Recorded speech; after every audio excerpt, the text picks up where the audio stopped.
What up, YouTube? This is Steven, and welcome back.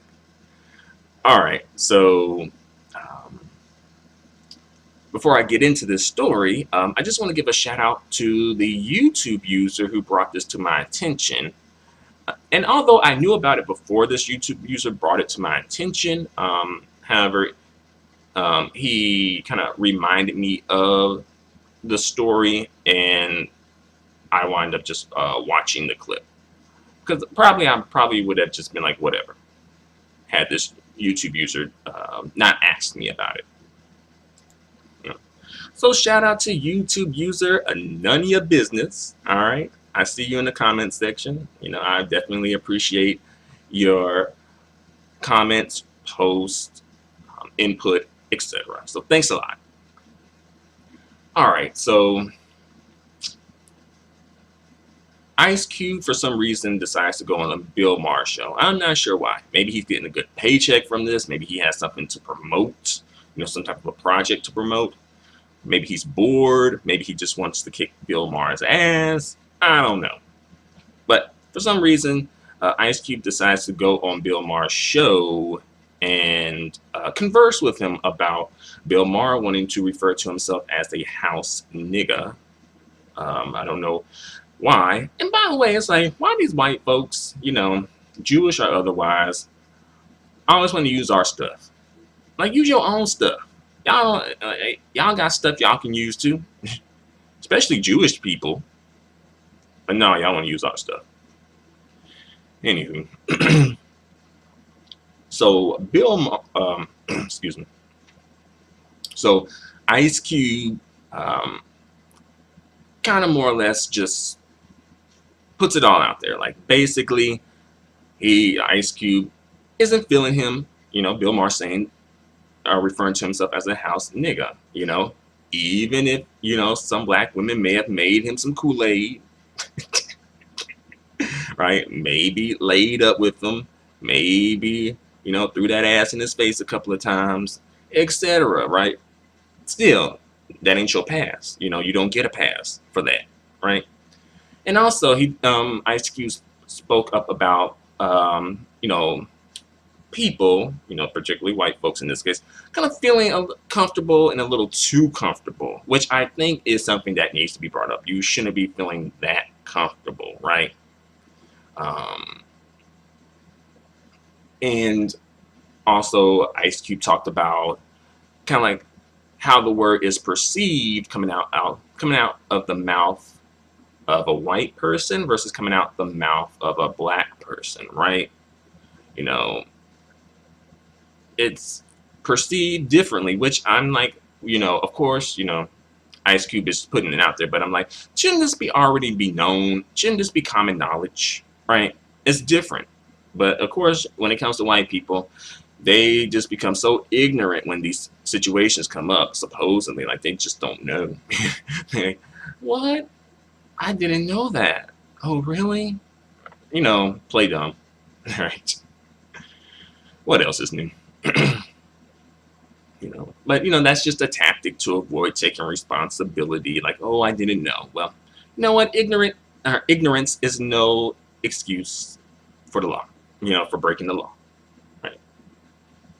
That is a saying. Like, ignorance is no excuse for breaking the law. Like, even if you don't know that's not a law, you're still responsible for it, and that's by the laws that we have on the book. So I'm gonna, take that same stance. If you don't know, you know now.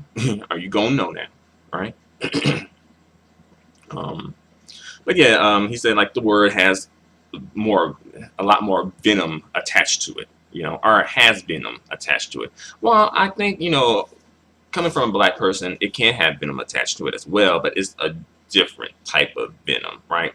And me personally, when white people as well as other people, who are non-black use the word, it seems like it's kind of like, oh, like, kind of like, well, I say,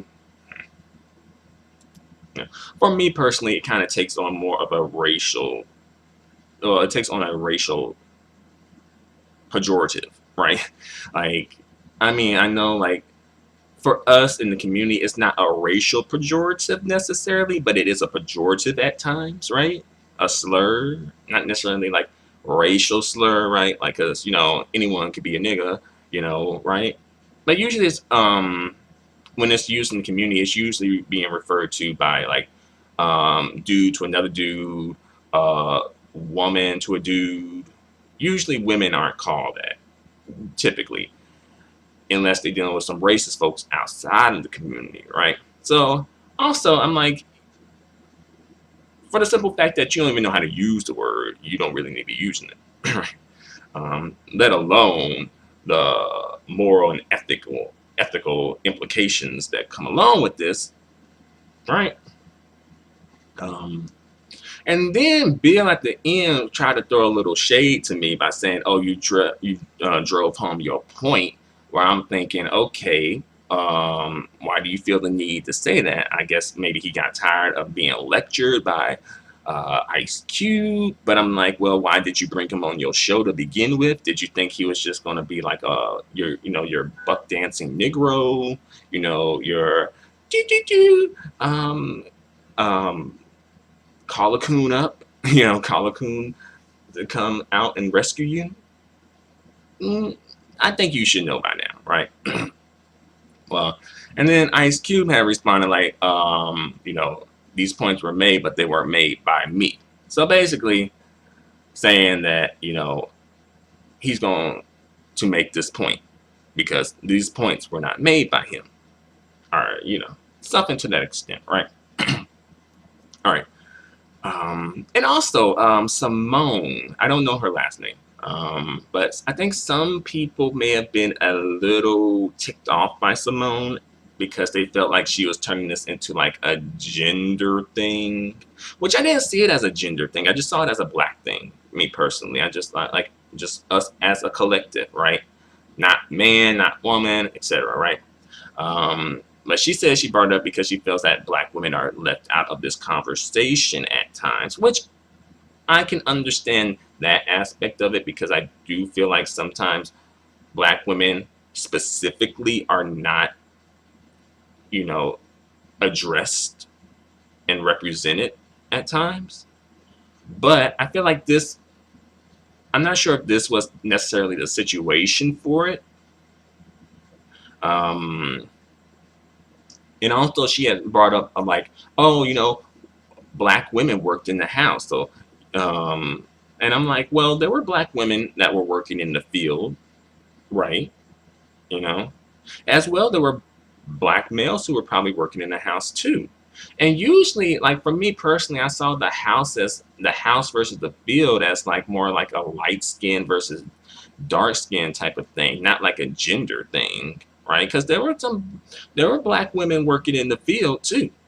Let's be real. And we shouldn't erase that. That is something that needs to be addressed too. And, because not all black women were like the mammies and the cooks and, the maids and stuff. That wasn't true. There were black women who were doing hard labor, the dark skinned ones, especially. And I think that theme even continues today, unfortunately, right? Because a lot of times people often associate like darker skin with like masculinity, and I think that kind of is not kind of, but it is like a nod to dark skinned black women and their femininity, and I think that traces back to slavery and what dark skinned women had to go through in slavery, right? So when I think when you say something like that, you do sort of erase that experience, right? Like, oh, I guess she didn't want to say that, dark, or she didn't want to make it like a dark skin, light skin thing. She wanted to make it more of a gender thing. But I'm like, well, I don't think gender, because really, like, I'm not sure if gender played a role in, well, I guess perhaps it could, but I don't know. Some people were kind of upset from the comment section, at least, that she maybe made this into a gender situation when it didn't necessarily need to be. And I did kind of feel a little odd about her throwing in the gender thing. Not that black women don't shouldn't have representation and be acknowledged, because I definitely think that that should happen and that needs to happen. But I kind of just feel like this particular situation, I don't know, it just didn't seem like it applied to this situation right here that we're in now. But maybe she just didn't care, and she was like, I'm here for black women and I'm representing. Here I am, All right. So let me get into my overall take of this. All right. Overall, I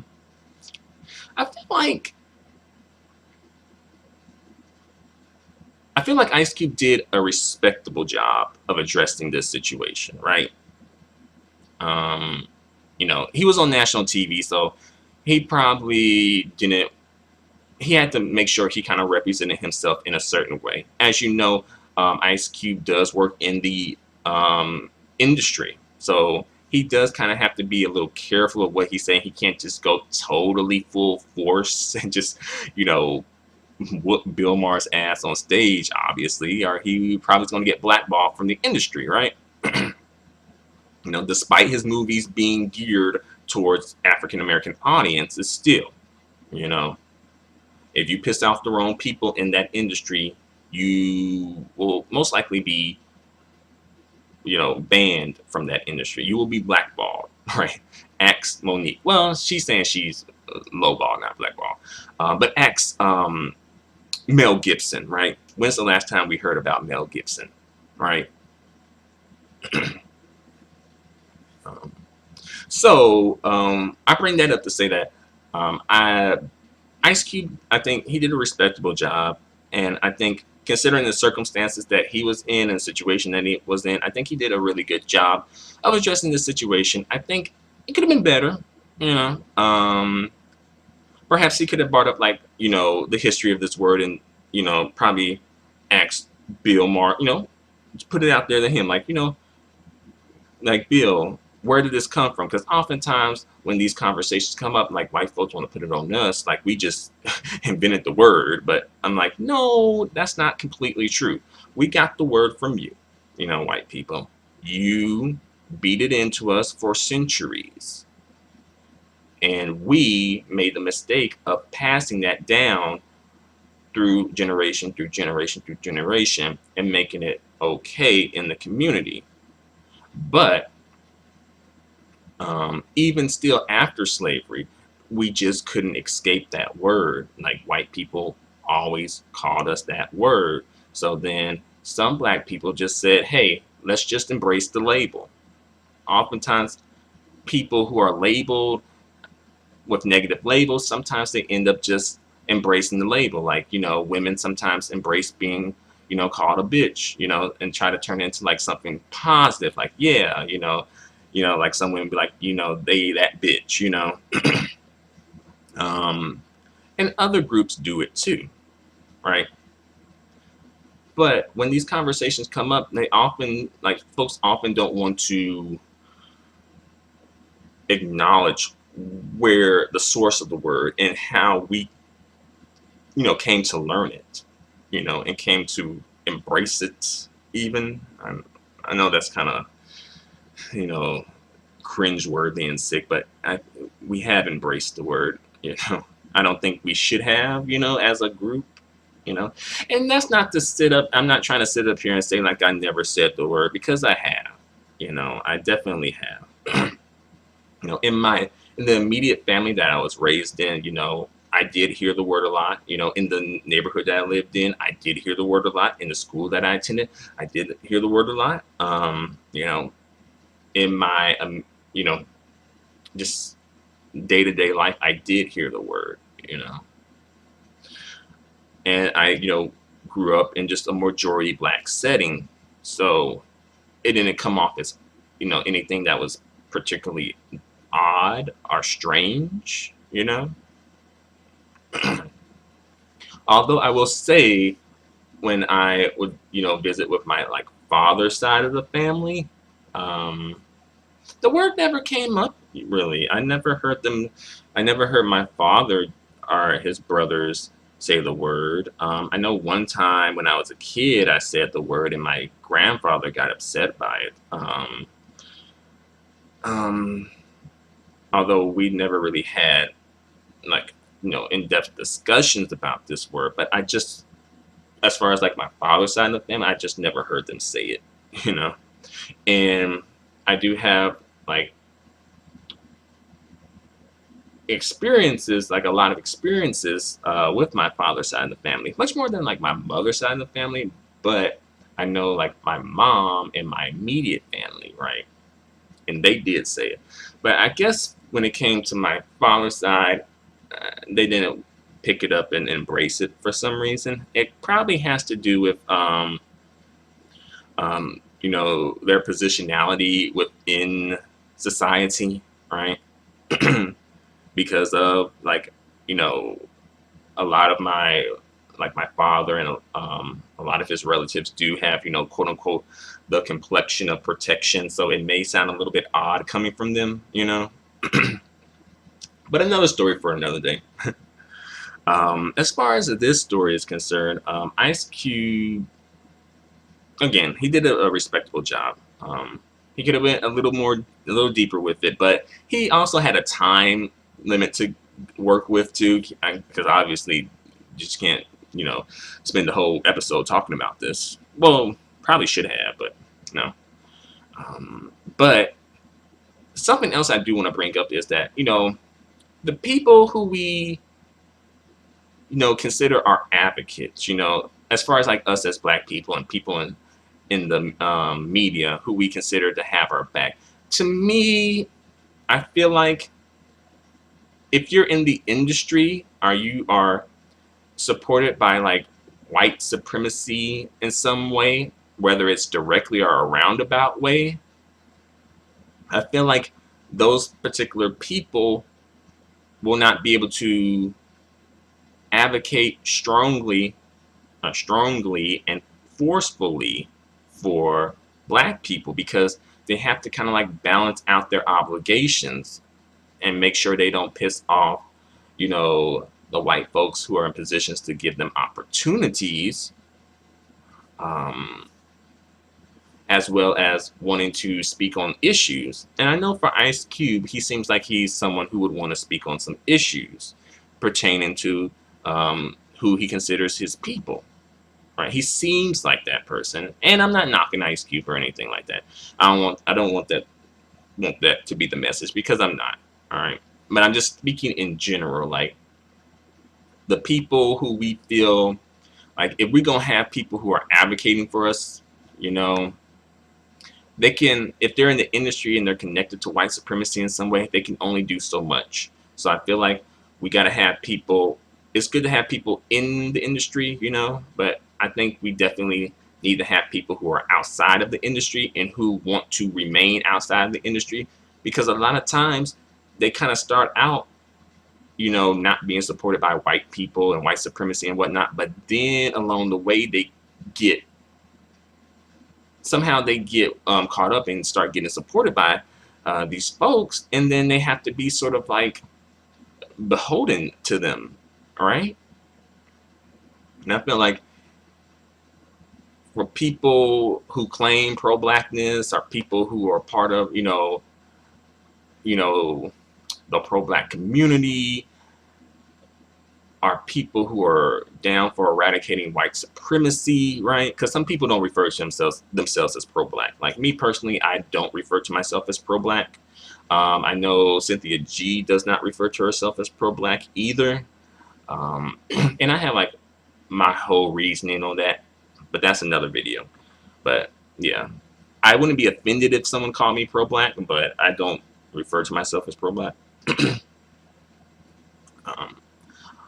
But if we're going to have people who are advocating for us, and people who we are supporting, supporting financially with our dollars and whatnot, if they're in the industry, we can only expect so much for them. So I think that's something to take into consideration when we are thinking about these celebrities, right? Personally, I think we can have both people who are inside the industry and outside the industry advocating for us and speaking on our issues, but people outside the industry are going to be able to do it better and more like forcefully than people inside the industry, because obviously they don't want to upset anyone in the industry. So I know that was a little wordy, but basically what I'm saying is, long story short, if the people who advocate for us are in the industry, we can only expect so much from them. If they're outside the industry, they can give us more. You know, they can, and they probably would. I'm just putting that out there. All right, I'm going on for long enough. Thanks for watching. Adios and goodbye for now.